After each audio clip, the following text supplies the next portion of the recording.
Lily Carter poured every coin she had onto the pharmacy counter, but the screen still showed that she was nearly $100 short. The employee had no choice but to place Anna's heart medication back on the shelf, while the 9-year-old girl looked through the glass at her mother sitting weakly on a chair.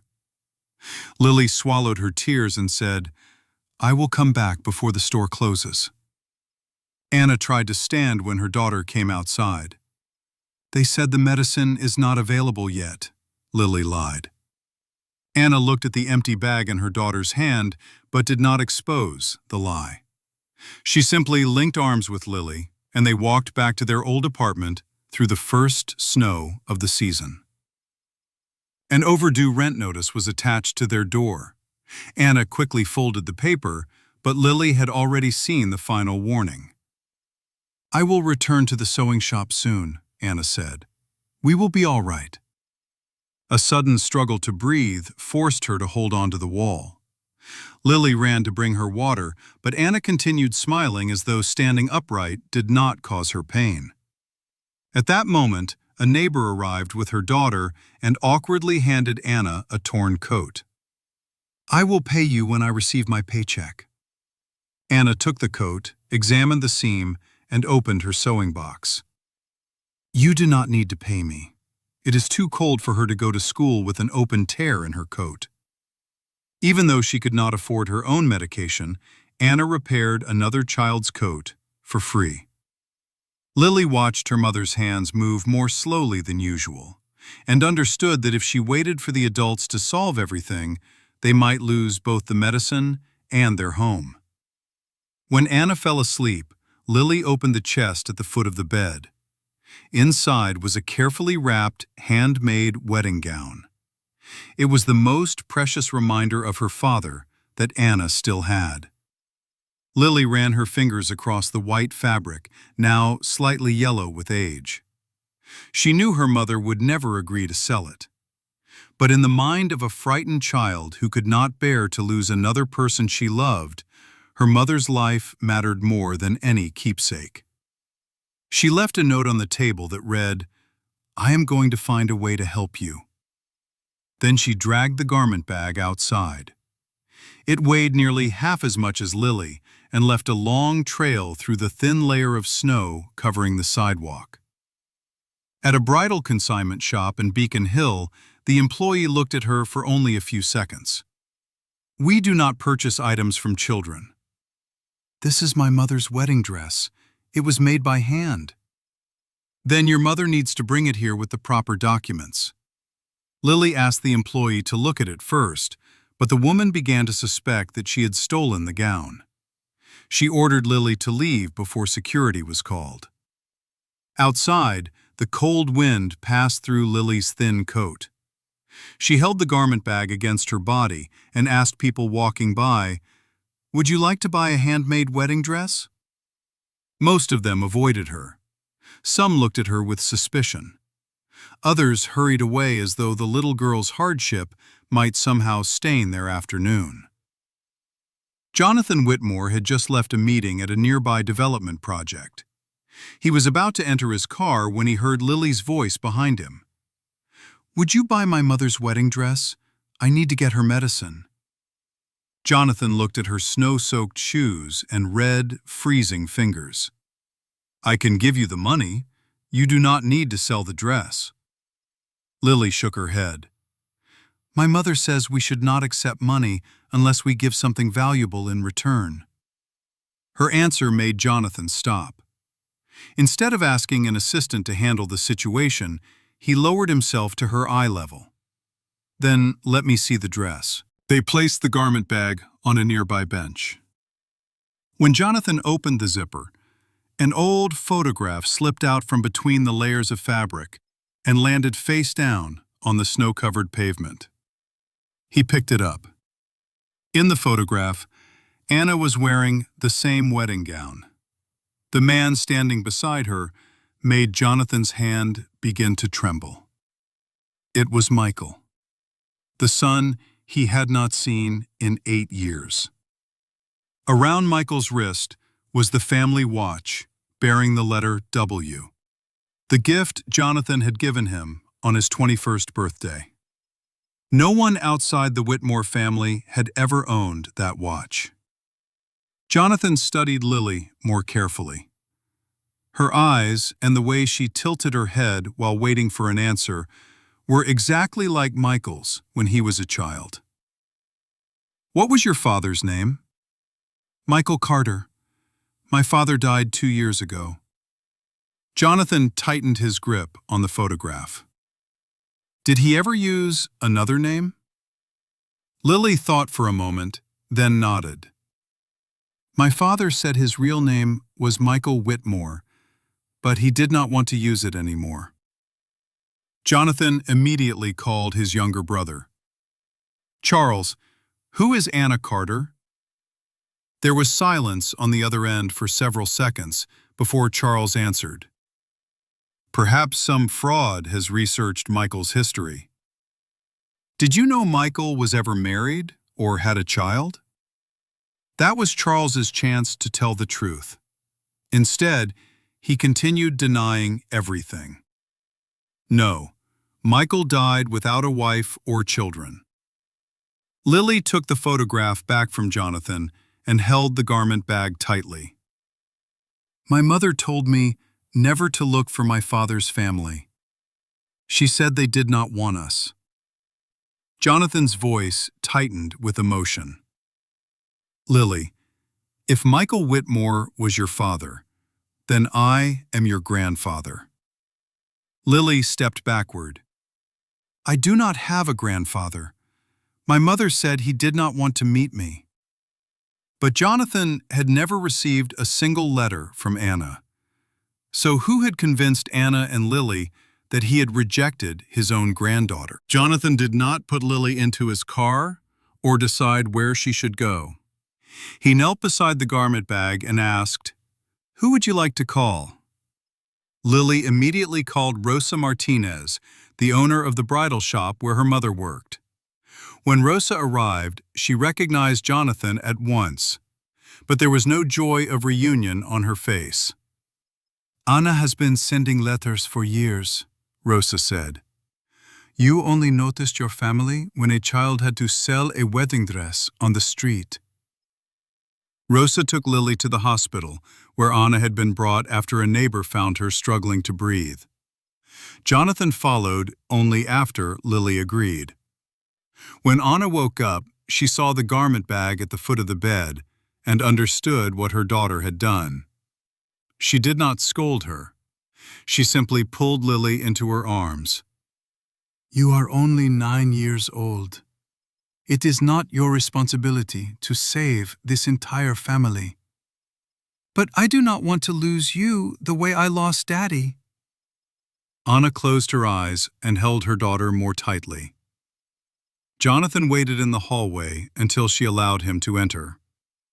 The first thing Anna said to him was, "You are 8 years too late." Jonathan did not make excuses.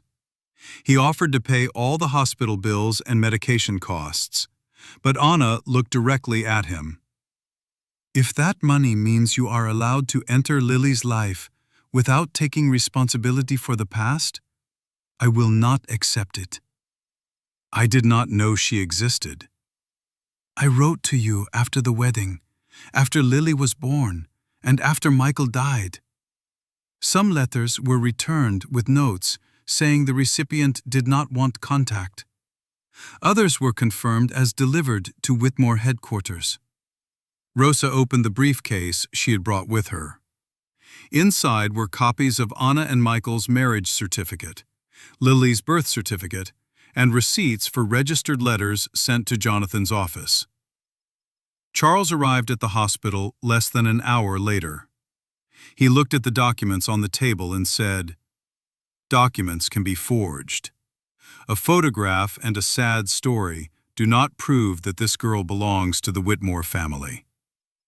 Jonathan noticed that his brother had not asked whether Anna was all right or how Lily had lived after Michael died. "What are you worried about first?" Jonathan asked. "Lily's identity or Michael's shares?" Charles did not answer directly. Rebecca Sloan, the independent attorney responsible for the Whitmore Trust, was asked to review the records. She discovered that Charles had signed a statement declaring that Michael died without a wife or child. Based on that document, he continued holding temporary voting authority over Michael's shares. "I acted according to the information available at the time," Charles said. "No one knew these people existed." Anna did not argue. She only asked Rosa to take the gown back to the shop and keep it safe. At the bridal shop, Rosa placed the gown on an inspection table. While repairing the hem that had come loose when Lily dragged it through the snow, she noticed a clumsy line of blue thread hidden beneath the lining. "This stitching is not yours," Rosa told Anna. Anna recognized it immediately. Michael had never sewn neatly, but he always used blue thread because it was the only spool whose location he could remember in the shop. Rosa removed each stitch. Behind the lining was a yellowed envelope. She remembered that 2 months before the accident, Michael had asked her to hide it inside the gown. He said it was a message for Lily in case he could not give it to her himself one day. Written on the envelope were the words, "For Lily, and for my father, if he ever chooses love over pride." Anna agreed to let Jonathan be present when the letter was opened. Inside, Michael confirmed his legal marriage to Anna, recorded Lily Carter's full name, and described his daughter's rights under the Whitmore Trust. He wrote that he still loved his father, but he could not return as long as Jonathan continued treating Anna as someone unworthy of entering the family. Another passage forced Jonathan to stop reading. "Charles repeatedly told me that Father had read our letters and did not want to see us. I began to suspect that someone was standing between us. But if Father truly wanted to find me, he knew where to begin." Jonathan folded the letter. He could not place all the blame on Charles. The lie had survived for 8 years because Jonathan had never personally searched for Michael. Jonathan ordered Charles to surrender all correspondence, withdraw the false declaration, and cooperate with an audit. "If you do that, everything will be handled through proper procedure. No one will judge you based only on anger." That was Charles's chance to stop. He refused. "You are allowing your emotions about Michael to threaten the stability of the company." That same night, Charles called an emergency board meeting for the following morning. He intended to convert his temporary voting authority into a long-term proxy before Lily's identity could be officially recognized. Rebecca immediately reviewed the internal mail system. The record showed that at least 17 envelopes from Anna's address had been redirected to the office of the Chief Financial Officer under Charles's instructions. 8 unopened letters were still inside his private archive. One envelope contained a photograph of Michael holding Lily as a newborn. The others contained birthday cards Lily had drawn herself and sent to the grandfather, who never replied. Rebecca placed the trust records in front of Jonathan. If Lily is Michael's legitimate daughter, Charles never had the right to use those votes. The following morning, Charles would ask the board to give him permanent control. Would Jonathan have the courage to reveal the family secret publicly before it was too late? The following morning, Charles opened an emergency meeting before the board of Whitmore Construction, the attorneys, and the auditors. He proposed turning his temporary voting authority over Michael's shares into a long-term proxy, claiming that Michael had died without an heir. Before the vote could begin, the conference room doors opened. Jonathan entered with Rebecca. Anna, Lily, and Rosa sat in the guest section. Jonathan did not allow the press inside, and he did not ask Lily to speak in order to prove that she deserved recognition. "Withdraw the resolution," Jonathan said. Charles shook his head. The company cannot be thrown into chaos because of an emotional photograph and a few unverified letters. Jonathan walked to the head of the table. Anna Carter was Michael's legal wife. Lily Carter is his daughter, and my biological granddaughter. The room filled with whispers, but Jonathan continued. Charles concealed the truth, but my own pride gave that lie a place to survive.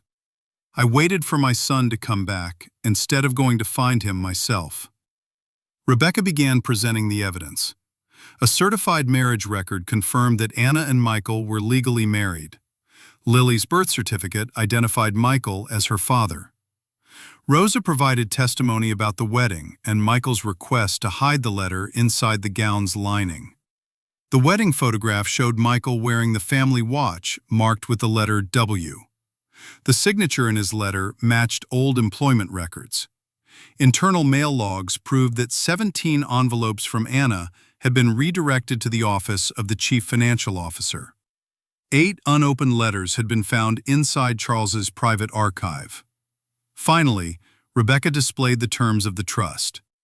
Michael's shares were required to be held for his legal child if one existed. Charles was allowed to manage them only temporarily while no heir could be located. Charles no longer denied redirecting the letters. I did it to protect Jonathan and keep the company stable. A child cannot help govern a company worth billions of dollars. The auditor opened a preliminary report. While controlling Michael's votes, Charles had approved bonuses for himself and blocked the appointment of an independent co-trustee. Anna was invited to speak. She stood but did not approach the boardroom table. I did not come here to take control of the company. I came so my daughter would not grow up believing that her father left her nothing but a photograph. Charles looked at Lily. What does a child know about shareholders and corporate governance? Lily held her mother's hand and answered, I do not know how to run a company. That is why my share needs to be protected by someone honest, not someone who pretends I do not exist. The room fell silent. The board suspended Charles immediately, revoked his access to financial systems, and canceled the resolution. Voting authority over Michael's shares was transferred to an independent trust company until Lily reached adulthood. A full audit was opened. The false declaration, the hidden letters, and the bonuses Charles had approved for himself were referred to the proper legal authorities. Lily's inheritance rights were restored, but the assets were not placed directly under Jonathan's or Anna's control. Independent oversight protected her from being exploited by any adult, including members of her own family. Anna received the lawful payments that had been withheld for 2 years. She used the money to pay for treatment, cover the overdue rent, and keep the apartment she shared with Lily. Jonathan offered to buy them a new home, but Anna refused. If you want to be her grandfather, begin by arriving on time every Saturday afternoon. Jonathan accepted. He did not pressure Lily to call him Grandpa, and he did not buy expensive gifts to shorten the distance between them. He visited regularly, listened to stories about Michael, and learned how to be present without trying to control everything. Whitmore Construction created the Michael Whitmore Workers' Family Fund to provide medication, emergency rent assistance, and legal counseling for the families of workers injured on the job. The fund was supported by the bonuses Charles was required to repay, Jonathan's personal contribution, and the company's employee welfare budget. None of Lily's inheritance was used. Anna recovered and returned to Rosa's shop part-time. Together, they created a paid sewing apprenticeship program for single mothers and low-income immigrant women. After the audit, Charles was removed from his position, required to repay improper benefits, and forced to face legal consequences. No one used violence or turned his downfall into an act of public revenge. 6 months later, Jonathan arrived at Rosa's shop with a coat missing a button. Lily placed a sewing box in front of him. You have to fix it yourself. Jonathan chose blue thread. His stitches were uneven, exactly like the ones Michael had once hidden inside the wedding gown. Lily watched for a moment, then laughed. "Grandpa, my dad was just as bad at sewing as you are." Jonathan froze. It was the first time she had chosen to call him that.